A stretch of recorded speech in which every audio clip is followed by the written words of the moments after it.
Okay.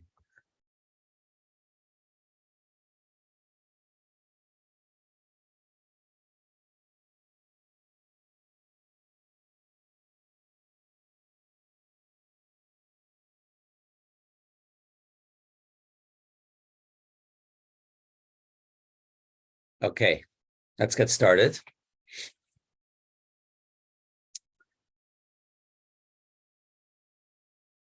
Before we actually get into the texts and this important subject, I want to give a little introduction and really want to ask you a question. So the introduction is just to build up to the question. You know, Judaism is made up of many tiny details. We all know there's 613 mitzvahs, and each one of them has like all these important technical details and subcategories. But sometimes we get lost in the details. And sometimes we have to kind of zoom out and ask ourselves, what's the bigger picture?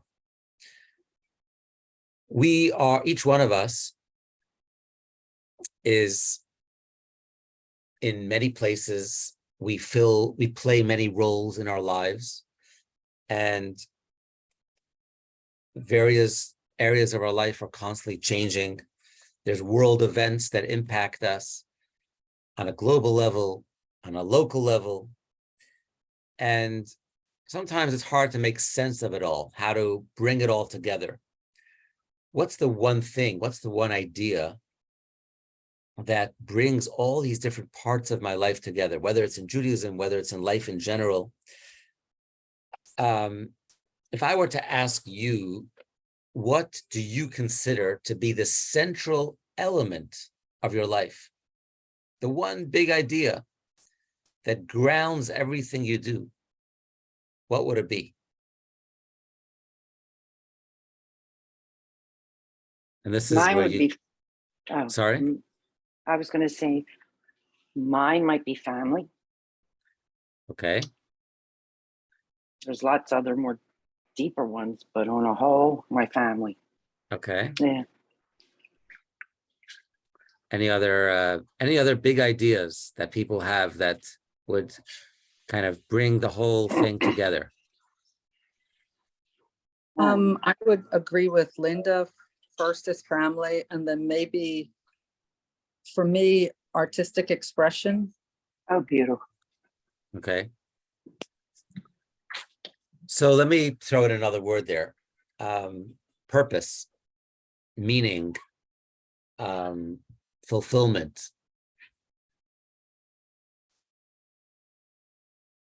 Any other thoughts come to mind? Yeah, I would say studying Torah. Okay. And Not what just- is yeah, the reason that we would study Torah?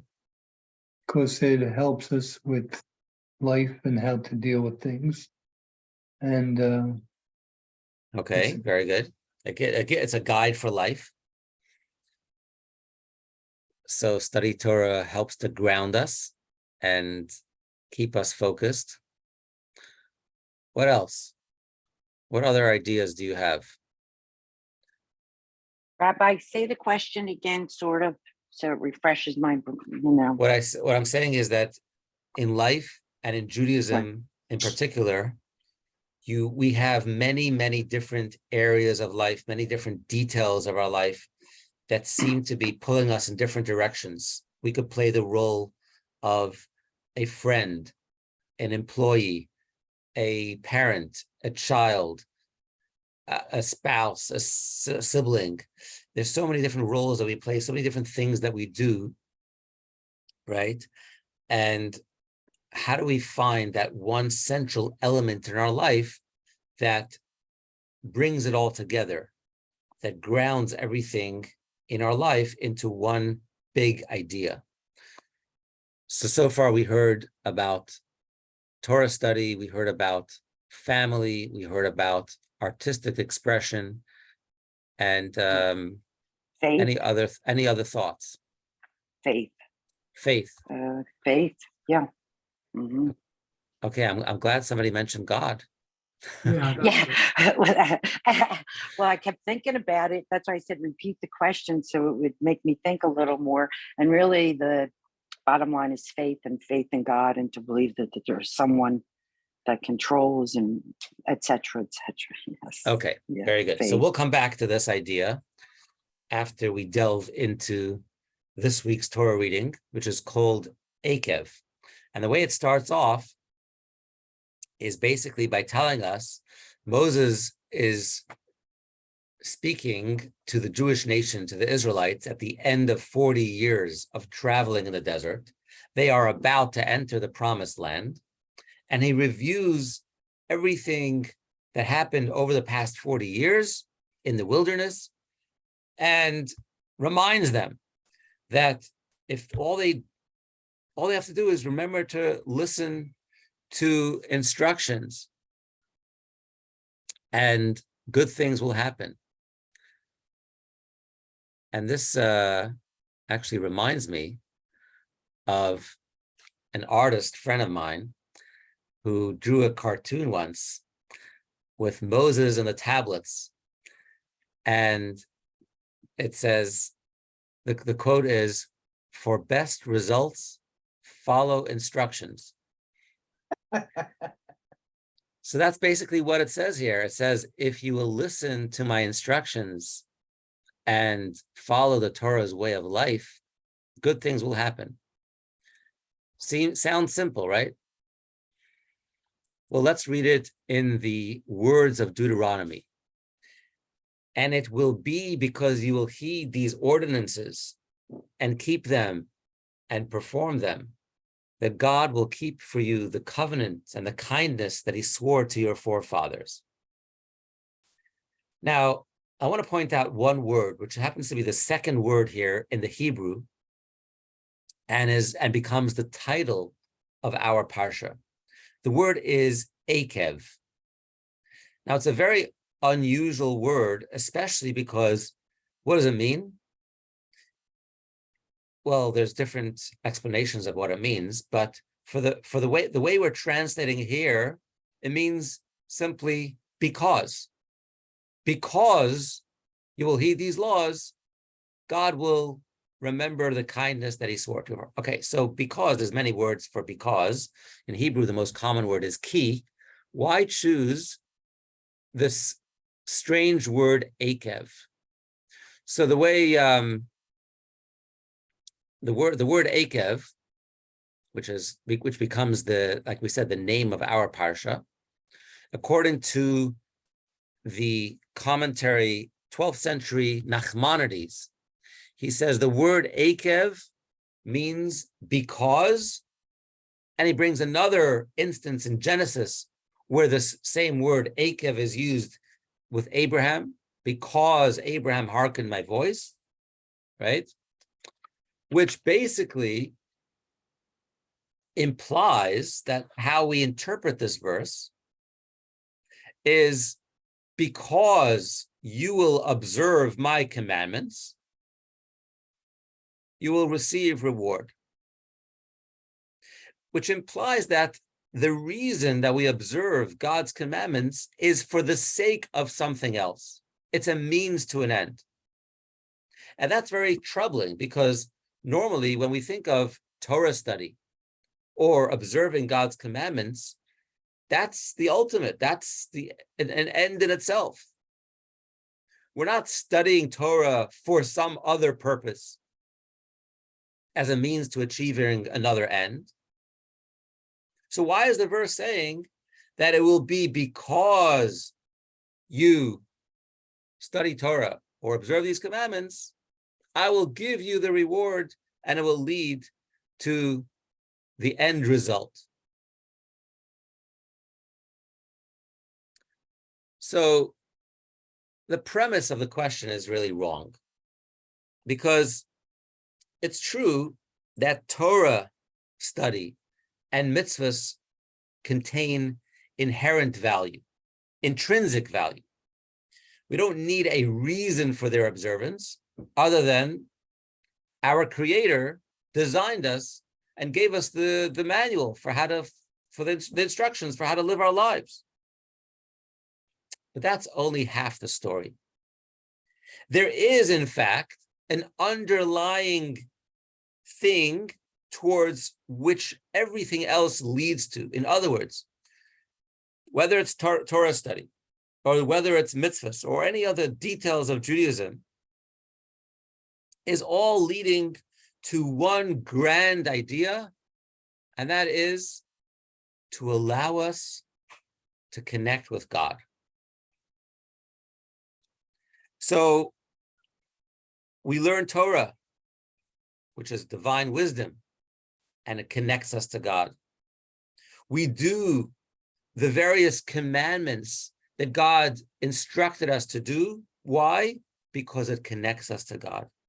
Everything else is a manifestation of this big picture. We want to have a relationship with God. And if we lose sight of that, sometimes the details of Judaism become so overwhelming that a person can lose sight of the big picture. What's it all about? Why am I doing? In other words, it could be uninspiring. It could lead a person to a sense of depression or exhausting. Why am I doing all these different things? My life is scattered in so many different directions. We have to remember that it's all for one purpose: to connect with God. As the early Italian philosopher who wrote a book called Mesilas Yesharim, and he's known as the Ramchal, writes in text 2, he lived in the 18th century. He says it's appropriate for one to direct all their intentions solely toward the blessed Creator, without any other goals in mind for any action, big or small. The purpose of every action should be to draw closer to the divine and remove all barriers between oneself and the Creator, until one is drawn to the divine like iron to a magnet. So the whole project here of Judaism is to draw us closer to God. Everything else flows from there. Now, this is a pretty big idea that, again, Torah and mitzvahs are details. They're all a means for something else, namely to connect to God. It sounds like a relatively simple, straightforward idea, but it's actually deceptively simple, because when you dig a little deeper, you see that there's much more to it. So to better appreciate the novelty of this concept, how everything in our lives points to this one idea of connecting to God, we're going to take a little journey around some teachings of the greatest thinkers in Judaism.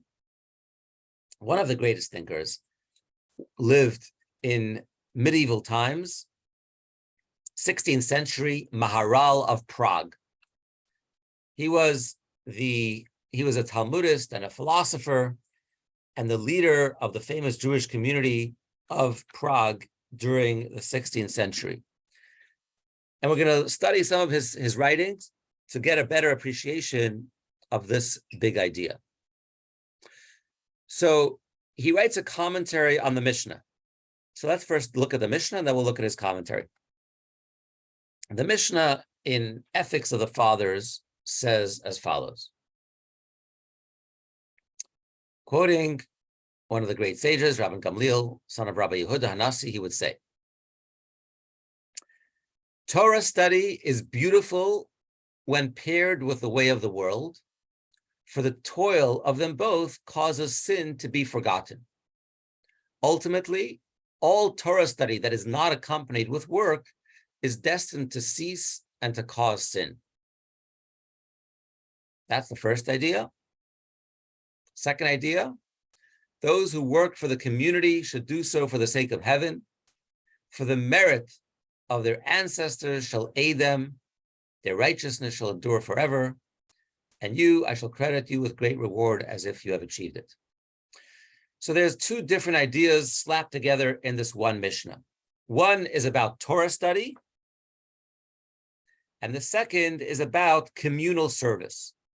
Why do we lump together the virtue of Torah study with communal service?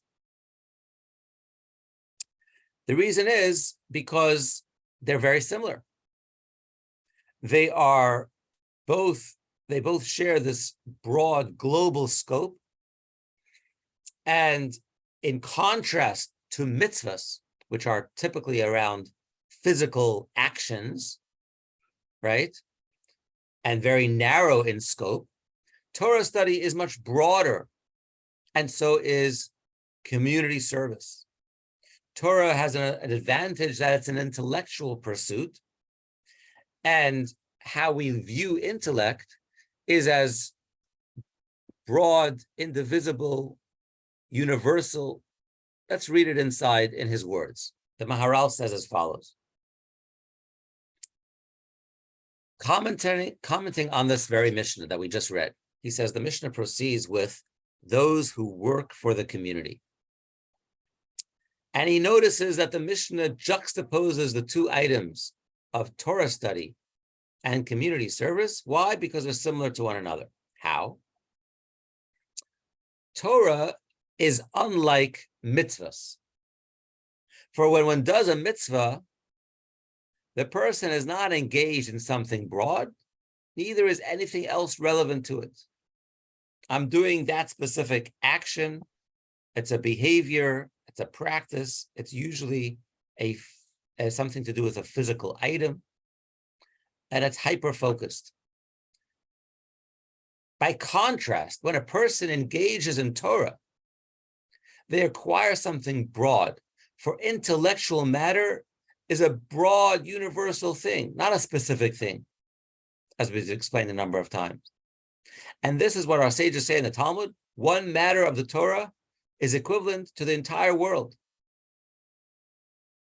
Okay, I'm not going to go through the rest of the reading, but basically he develops this idea of intellect being universal in many places. And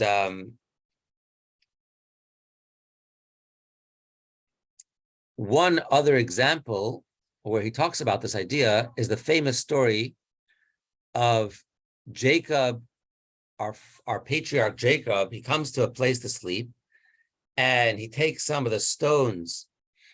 I guess he didn't travel with a pillow, so he takes some stones and puts them at his head, and he lays down to sleep. And Rashi comments on this verse in Genesis, and he says, why did he place the stones at his head?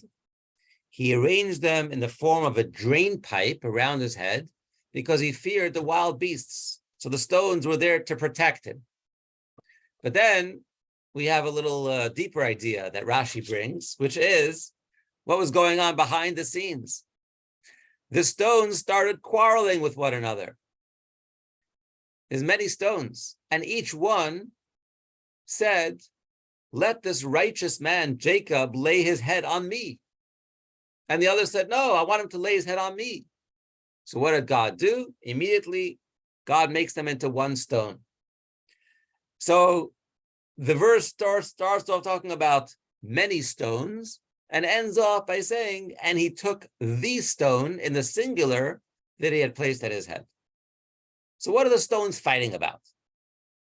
And why this seemingly unnecessary miracle of taking many stones and turning them into one? What's this all about? Explains the Maharal. He says, why did the stones wish for the righteous one, for Jacob to rest his head on them? And this reading, I have to warn you, is a little dense, but I'll read it and then we'll try to unpack it. This is what he says. Jacob's head housed his holy and distinct soul, and it therefore deserved only one singular item as befitting any intellectual matter. Intellect relates to all details and specifics in one monolithic way. It doesn't splinter and associate partially with this and partially with that. If that would be the case, it would render the intellect divided, something that doesn't exist in the universe of intellect. There's only one hegemony in that world, and so there's only one. That's why the stones were fighting, as they were many disparate entities vying to be under his head. For something intellectual like Jacob's head is associated with unity, not multiplicity. Inasmuch as there were many stones, there was discord. But when it comes to other physical matter, there's plenty of multiplicity, for physicality is indeed abundant. And that is why God fused the stones into one, for intellect associates the many details as if they were one. Thus, they fused and combined underneath Jacob's head. What are we saying here?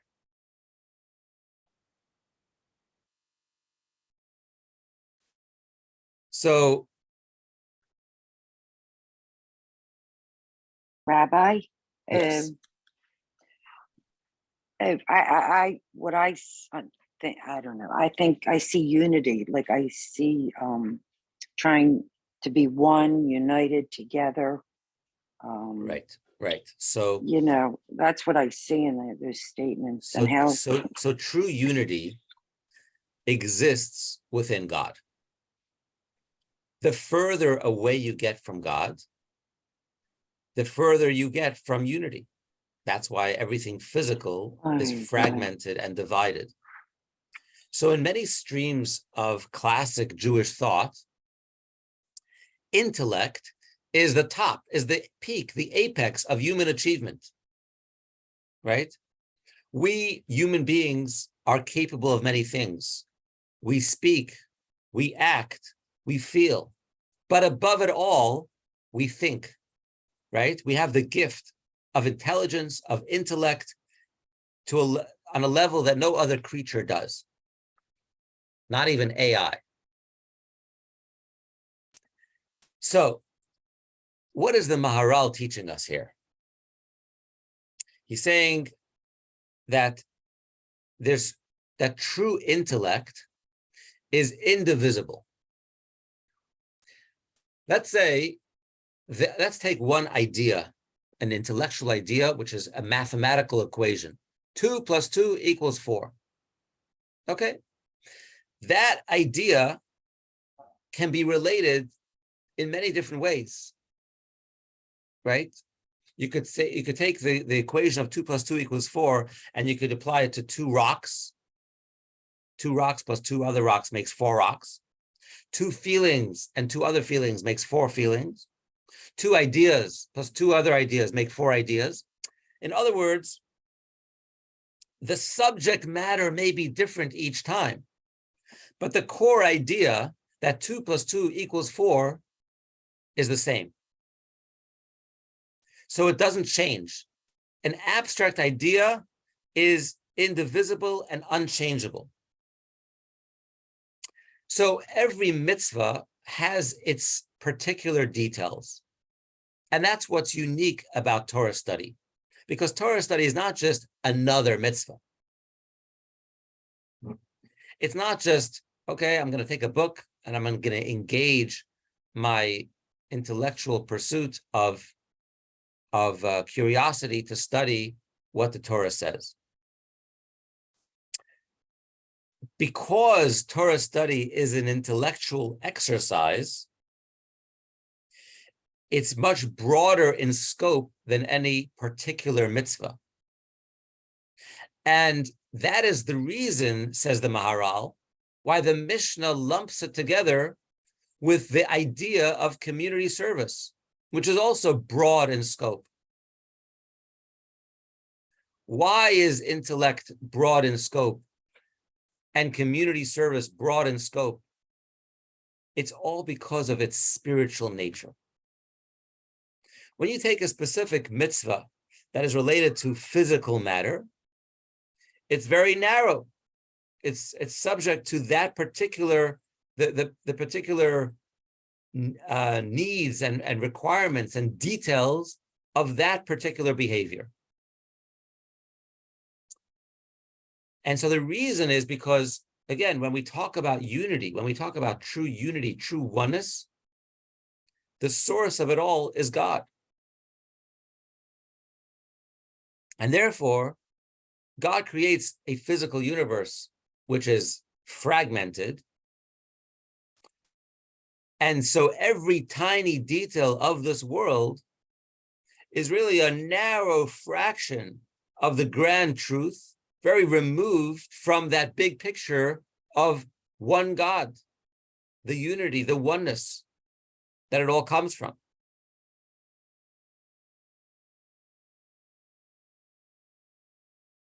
And he continues, and he says, we've explained many times in this work that fragmentation and multiplicity are physical phenomena, whereas unity is a godly thing. The further that you get away from God's presence, the more division you encounter, the more multiplicity and fragmentation you will be. If you're looking for singular unity, you will find it with God. Rabbi Goldman, Yes. isn't that what's going on in the world today? Of course. We're so ununified. And I always say, it's the faith and the faithless. That's how I look at it. Faith, people that have faith and people that don't have faith. And it's so divided now. It's, what you're talking about just stands out in my head it's happening right now. Yeah. As a society, the further away we get from our faith in God, right? Mm-hmm. The further fragmented we become, right, and less connected to the source of oneness, which is God. So now that we've built up the idea of Torah study, right? Compare that to a single mitzvah. Now it sounds like doing a single mitzvah is underwhelming, because we said it's so narrow, it's so detailed, it's so technical, it's so fragmented. It pales into comparison with the universality, the broadness of Torah study, because it's so limited.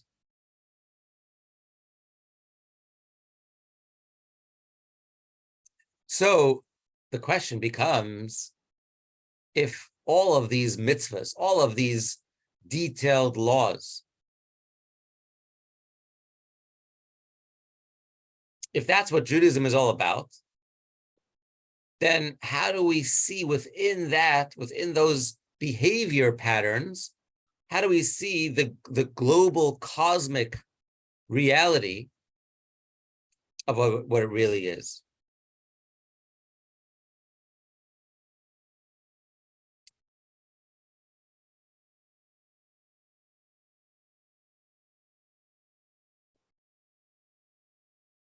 Rabbi Goldman, say that again. Say that again. I'm sorry. The question we're asking, right? We talked about the uniqueness of Torah study, Mm-hmm. and we contrasted it with the observance of a particular mitzvah. And we said a particular mitzvah is full of details, very technical. Mm-hmm. It has to be done in a certain place, in a certain time, a certain measure. Take for example, the mitzvah to eat matzah on Passover Eve at the Seder, right? Mm-hmm. It's a specific amount of matzah to be eaten at a specific time, at a specific date, and a specific right. So there's a lot of details that go into fulfilling each and every individual mitzvah, very narrow in scope. compare that to Torah study. Torah study as an intellectual pursuit seems much more broad, right? Because we're connecting with divine wisdom. So the consequences of this question in practical life, right, is we could get lost, like we said before, you could get lost in the details. If you don't have this big picture in front of you to focus you, you will get lost in the millions of details of life.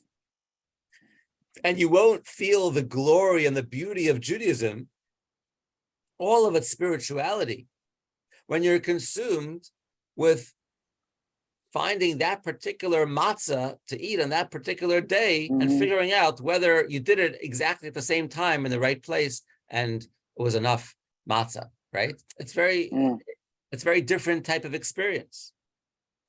So we're not suggesting to abandon the details of Judaism.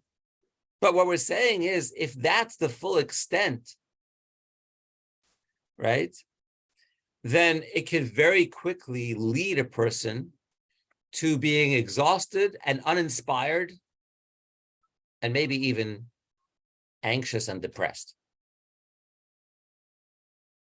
So it's nice to know that Torah study is this big, bold idea, but how does that leave us with regards to everything else? So the answer is that mitzvahs are not a bunch of little details. It's not just a bunch of narrow technical behaviors. They're much more than that. Because again, if you strip away, if you get to the heart of it, what is it really? When you get to the bottom of it, what is the experience of doing that mitzvah with all its details? It leads a person on the same path as Torah study, which is to that big picture, a connection with God. Every single mitzvah, regardless of how big, small, petty, or detailed it is, leads a person to a stronger connection with God. We get closer to God. The Rebbe explains, we see this in the word mitzvah itself. The word mitzvah in Hebrew is normally translated as commandment or instruction. But it's also related to the Aramaic word called tzavta, which means connection. And this tells us that a person who performs a mitzvah forges a connection with the essence of God, with the one who gives that command. And that's what the Mishnah teaches us. The reward for a mitzvah is a mitzvah. The reward for a mitzvah is the connection forged with God himself. Is there anything greater than a human being being able to have a connection with an infinite God? How do we have that connection? It's through fulfilling the commandment that God instructed us to do. By way of analogy, you have a simple person who feels very humble, utterly insignificant, and then you have a great and wise sage. You know, one of these top professors. From the sage's perspective, he hardly considers the simple person a human being. Not that he belittles him or rejects him, heaven forbid. Rather, it appears to him that he has no connection or relationship with the simple person at all. However, when the sage tells the simple person to do something for him, even if it's something minor, like, can you pass me that box of tissues? Or can you tell me what time it is? All of a sudden, what happens? The command establishes the identity of the simple person. It makes him feel significant, for he can now fulfill the sage's command. And he was the one whom the sage commanded to do something. Likewise, he becomes significant in the eyes of the sage, who speaks to him and gives him the command. Moreover, the command unites the prominent and lofty sage with the simplest of people.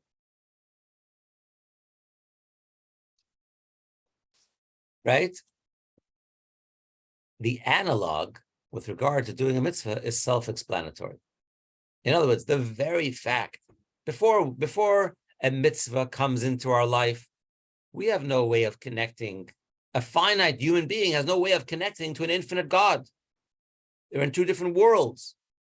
The moment that God allows us to fulfill a command for him, it facilitates a relationship. And it doesn't matter whether it's a great and lofty matter or a small and simple matter. So getting back to our parsha, Akev means because, for the sake of. A mitzvah might be very, very narrow and very, very specific, but it's for something greater. It's for the sake of the bigger picture. What is the bigger picture? A connection with God. And the exact same thing applies to Torah study. It's not just about learning a specific part of Torah to get a better knowledge of one particular idea. It's about connecting with the giver of the Torah, with divine wisdom itself. So every time we study Torah, we're connecting with God. And every time we fulfill a mitzvah, we're also connecting to God. Seems that both lead to the same destination.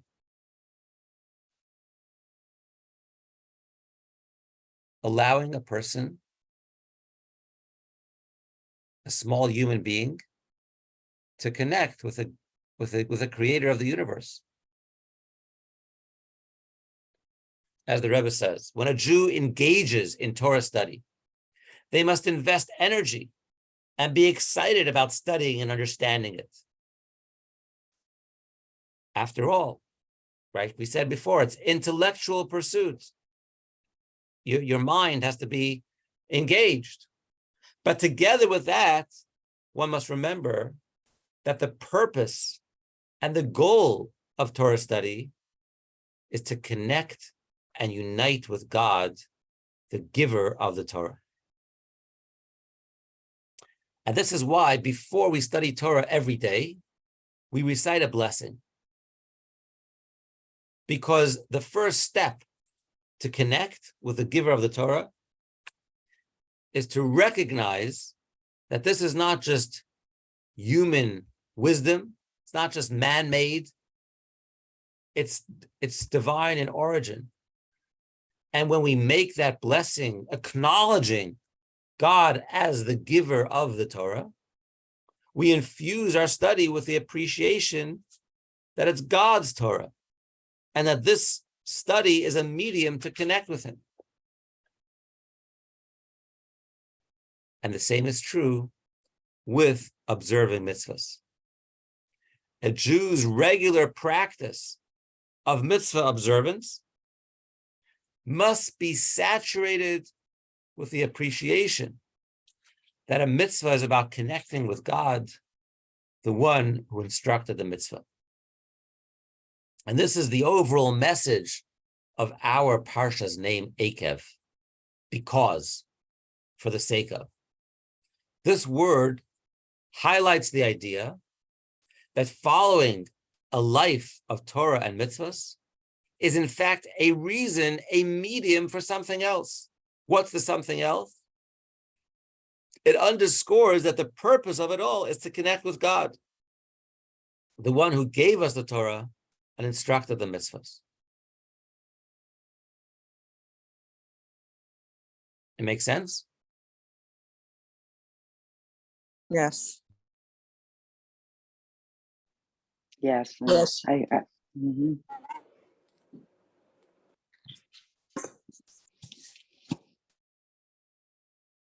So far, it's clear, right? Yes. Okay. So now we're going to turn to Maimonides.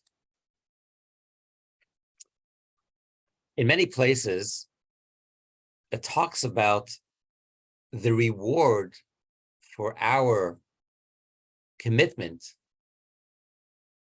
to God in terms of the world to come. You know, Olam Haba, right?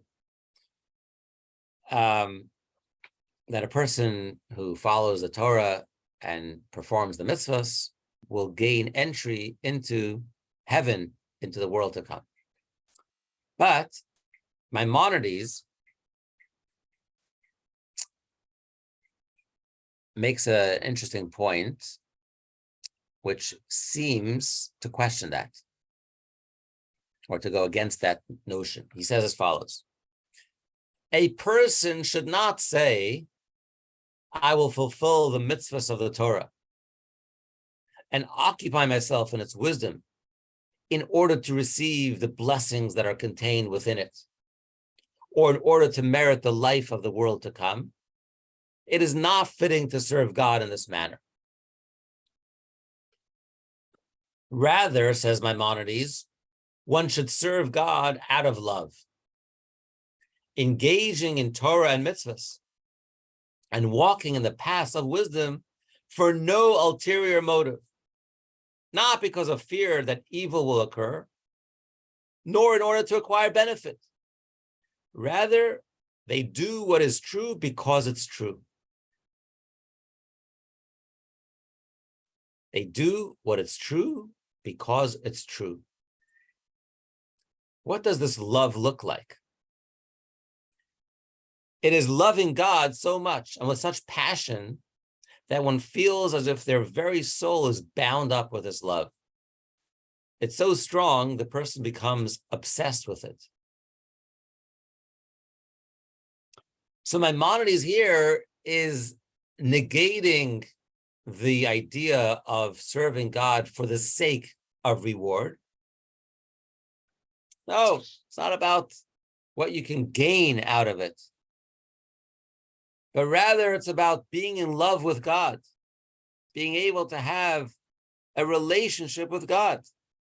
Every moment that we can study Torah is another opportunity to strengthen and experience that relationship.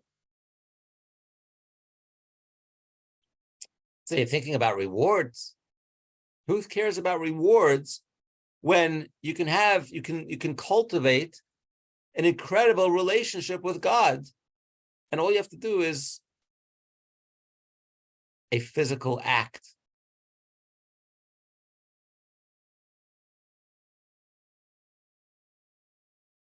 Think about a human relationship. Does a person have a relationship? Does a parent have a relationship with their child because they're gonna have some more helping hands around the house, or they're gonna get some extra tax credits? There might be some benefits of having a child, but that's not why a parent chooses to have a child. It's to have a relationship with that child. That's the gain. That's the motive. And that's the reward. So the end game of every mitzvah and of Torah study itself is to be able to experience a relationship with God. And that's the greatest thing possible. So we don't think about the side benefits that come as a result, the rewards that God promises us if we fulfill his commandments. That's nice. Nice to know that there's some perks. But is that what it's all about?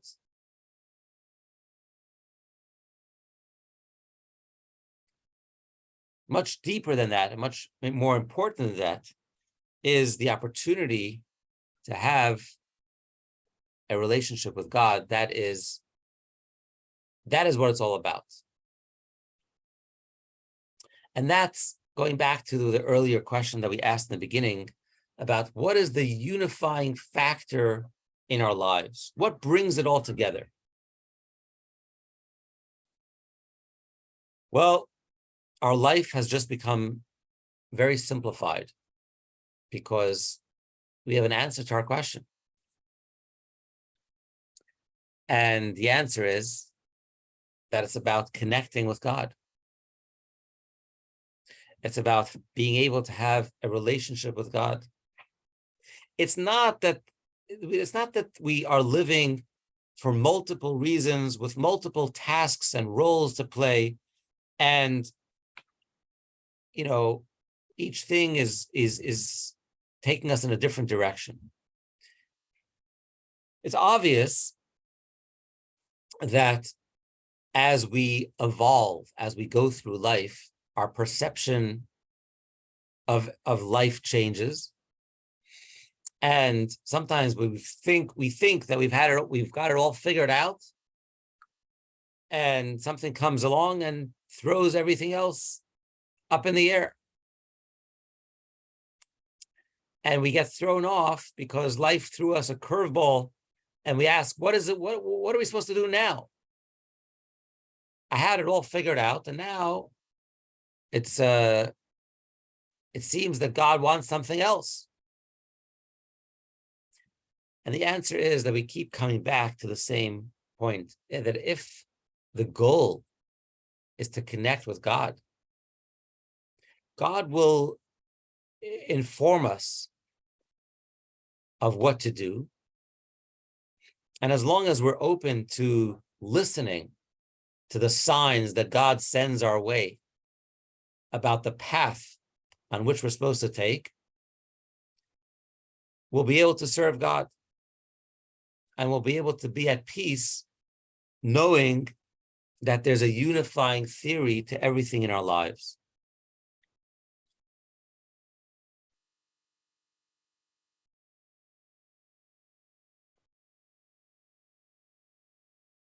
This next reading is, again, an excerpt of the Rebbe's talk from 1991, where the Rebbe said, to explain in simple human terms, when a person is not well aware of their purpose in life, which in our case is to serve God, they cannot be truly at peace. After all, the fluctuations of time and space, along with the millions of tiny details in a person's life, will cause them to constantly feel splintered and torn apart. But when a person appreciates the purpose and the goal that lies within all those details, it's all leading to one place. It brings an inner peace that transcends the details and fluctuations of life. And subsequently, it brings us to self-enhancement. This is obvious. When a person is at peace, an inner existential peace, it enhances their life. To add, such peace does not only bring personal fulfillment, it also enhances everything they do, bringing greater success and peace to the world at large. Bringing the discussion back to the Torah, when God gave the Torah to the Jewish people, the purpose of creation was finally exposed. What's the purpose? That the Jewish people should receive the Torah and then improve the entire world by encouraging humanity to observe the 7 Noahide laws, thereby transforming the universe into a home for God. Torah is not just meant for us to keep to ourselves. We're supposed to teach the universal ideas of morals, of belief in God, and basic morals and ethics to all of society. We Jews are meant to be ambassadors of God to teach the world what it means to live a proper moral life. And when we appreciate that truth, it brings peace and harmony to the many fluctuations and details of time and space in our lives. So that even when we're engaged in something seemingly minor and trivial and petty, we realize that it's for an underlying, it's akev, it's because it's for the sake of something much greater. It's to allow us to have a connection and a real relationship with God.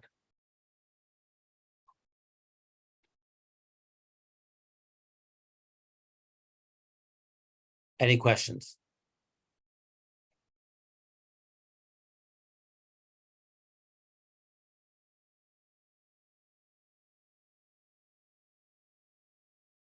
None here, I think.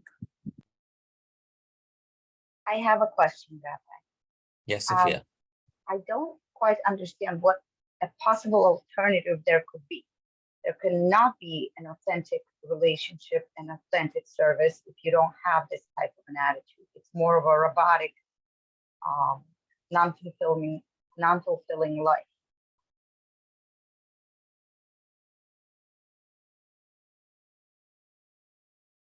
I'm I not guess understanding the common. question. What's the question? So what's the My question? question is, what would be the other way that you serve other than that? Like, it seems like the only way where you have this clarity. Otherwise, it's like robotic. You're not fulfilling your purpose, or there is still meaning behind that. You're saying don't if have you're saying if a person practices a mitzvah and doesn't really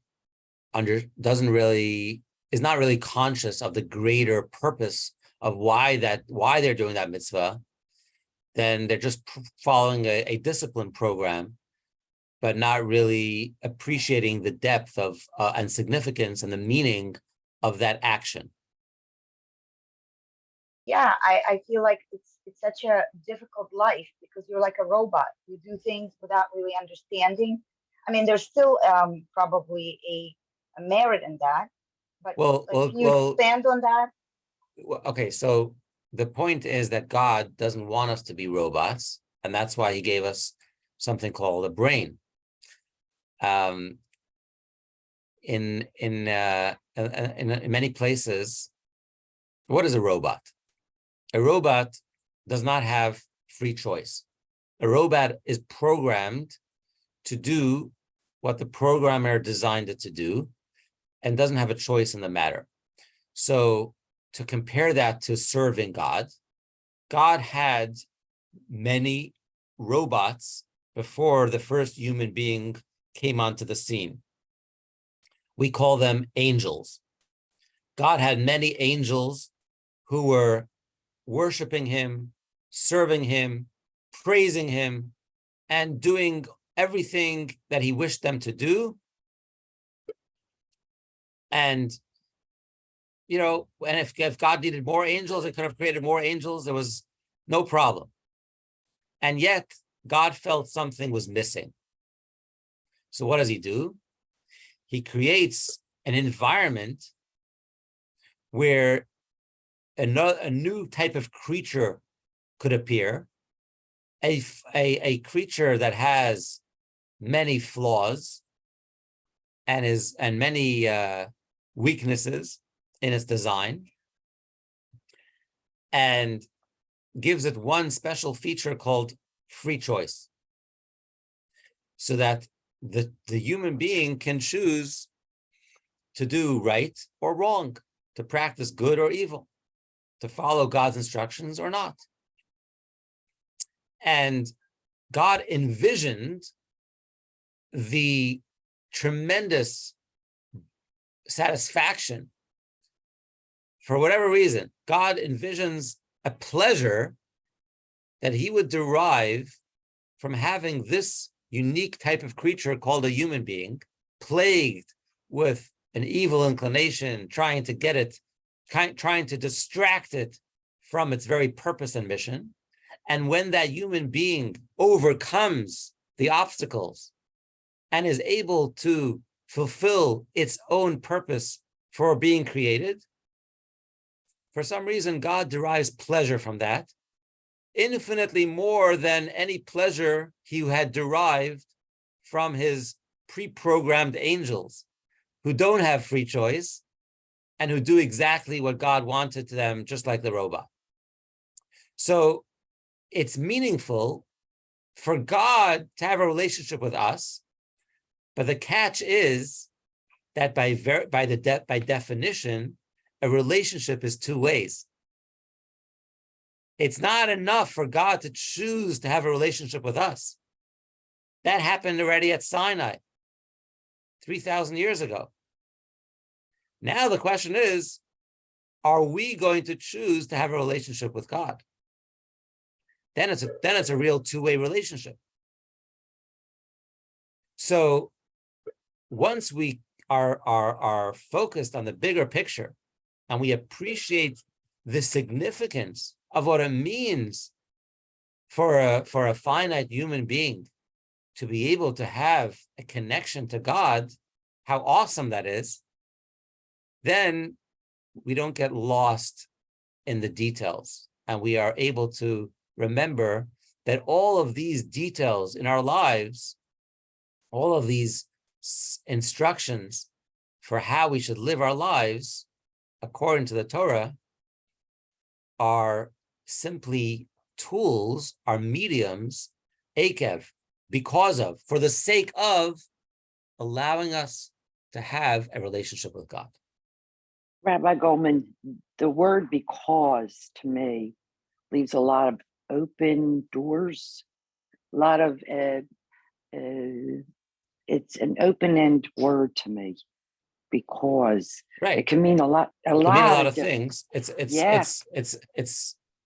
can mean a lot of things, but the way we're explaining it in the context of this week's Torah reading, Akev, is that the reason why you should study Torah and the reason why you should observe mitzvahs is for something greater, Right. because this will allow you to have a connection to God. Great class. Thank you. Great class. Michael. Rabbi, you reminded me of a couple of things while you were speaking. Early on, you talked about how the further we're from God, the more fragmented life can seem. And I don't mean to bring up other traditions, but it reminded me of the idea in some Eastern traditions of the idea that of duality in life. In other words, we see life as things opposed to each other. But if we looked higher, we might be able to see them as being parts of the unity.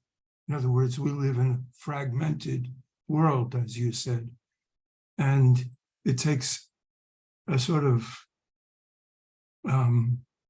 big vision to see that those fragments are a part of the unity of things. Sometimes we ourselves feel that our role is to be one of those fragments as opposed to another fragment. And we may have to fight it or oppose it, or, you know, we have to, but if we had a bigger vision, then we could see those different fragments as part of the unity. That's Very well said. well, it's just, I mean, it's part of my job to teach texts from some of the, and I see this relationship in the language here, that it really is some difference in the specific language, but really talking about that same thing, about seeing that that bigger picture Yes. that unites those fragments. That's very Very good. interesting. Thank you for sharing that, Michael. I want to just end off. First of all, thank you for joining us today for this discussion. I also want to end off by inviting each of you to attend our community's tribute event, which is going to take place this Tuesday evening at B'nai Abraham Chabad. And it's an opportunity for the community to come together. If for whatever reason finances are in the way and are an obstacle, we wouldn't want that to be an obstacle. So please reach out and let us know if you would like to attend, and we will figure out a way for you to be part of this community event. It'll be a really spectacular program we have planned, and we'd love for you all to be able to be part of it and participate. So just reach out to me via email or call us at the office, and we'll make the arrangements. My God willing, we'll be back next Thursday at noon, and look forward to seeing everyone then. Have a Thank you, Rabbi. meaningful week.